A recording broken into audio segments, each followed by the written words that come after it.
Hello. Last night I decided I wanted to do the principles of anti-gravity and free energy. I got this idea from I was listening to David Wilcock's book. I can't remember which one it was. Science of Peace. I have it on my MP3. And then I was listening to Ra, because David Wilcock, I think, gets all of his ideas from Ra. So I was listening to Ra. And it turns out that, back in the 1900s, you had those guys. They're all the ether. It's the ether. And then the scientists were like, "Fuck the ether." Well, now it turns out that there is the ether, and that's what gravity is. Gravity is the ether. Because right now the scientists are like, "We don't know what gravity is. We don't know. We know everything else, but we don't know that." So the gravity is the ether, and the ether is gravity, but also love. Love is gravity, so you can create gravity. It's that which brings everything together. Imagine the universe. Everything in the universe, God is everywhere, like the Christians say, God is everywhere. Well, that's the ether.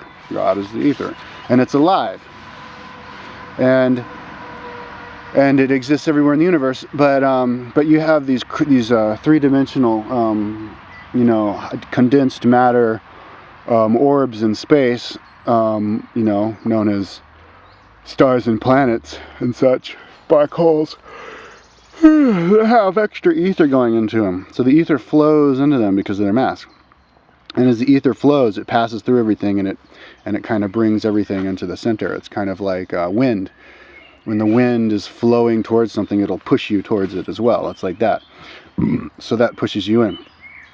But then how does the moon affect the Earth and gravity? I mean, the Earth affects the moon by the moon spinning around the Earth. But how does the moon affect the Earth? By pulling up the tides and stuff. Or how does the Earth affect the stars? Everything affects everything else. So how does the Earth communicate back out? Well, the ether comes into the center, right? It goes in, bounces back out, and then flows back out. And it flows, so it flows in. I think in I would say the golden mean spiral. It flows in the energy, and that's how there's certain nodal points in all the planets and in the Earth and stuff. Is when the energy flows in, it hits these nodal points. So as it flows, the spiral, that's the feminine energy, and then all the nodal points in the grid is the masculine. And it goes into the center, and then it bounces and comes back out again. And it goes in, like clockwise, and comes out counterclockwise, so it doesn't interfere with each other. So anti-gravity would be, if you see, because it has it, maybe you would create a ship with, maybe it's really simple. I think, the principles of Jesus, the principles of God are very simple. You would just maybe tilt a certain, shield to block, the angle of the energy coming out from the center, so that you block that energy, or coming out from the outside. So you block the gravity, the energy, the ether coming in, and then you allow it to pass through the stuff coming up. So then you can levitate. Or maybe it's by a chemical thing, I don't know.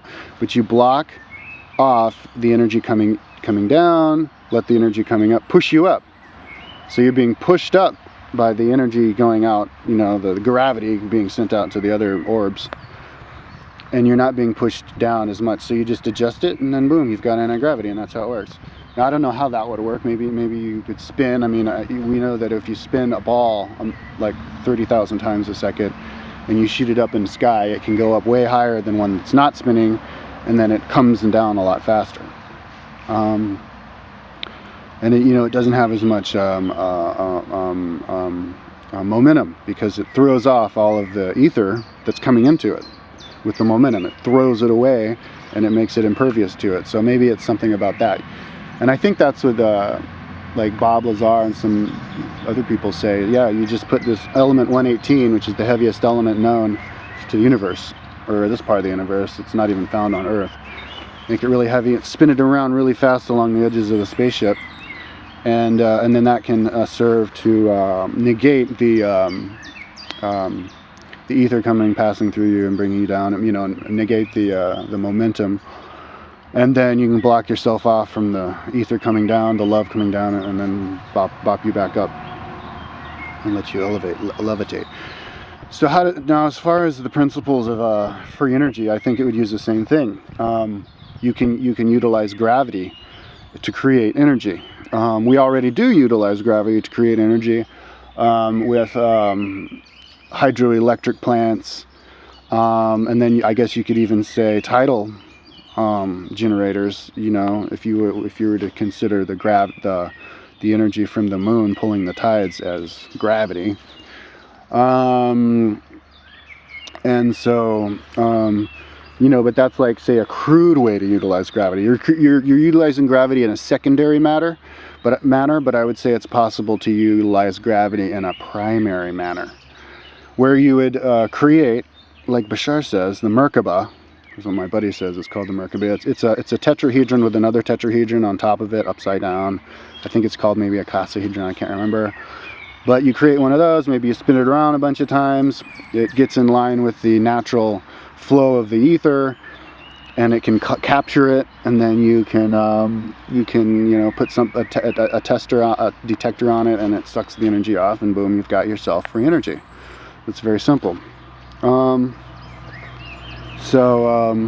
Now, yeah, so gravity and all of that is love. So yeah, you can create, and you actually do create energy with love, like biomagnetically.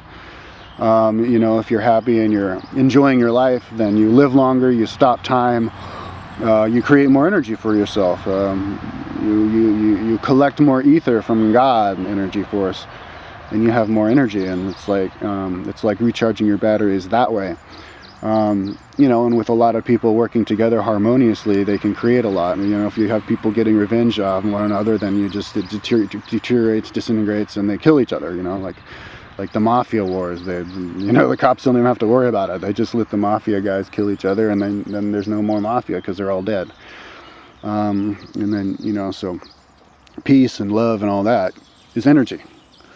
So it's the same thing. So maybe, and you know, and maybe that's how humans can change the weather and can do spontaneous healing, and can do all of that, as they're physically, with their love, they are creating energy to fix the situation, fix whatever they need to do whatever they need to do.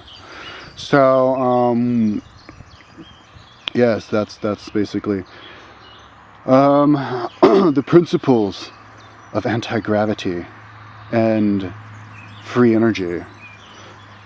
It's from gravity. Energy comes from gravity, which is love. That's what the Venusians say anyways, through Ra. Makes sense to me. Okay, I'm out.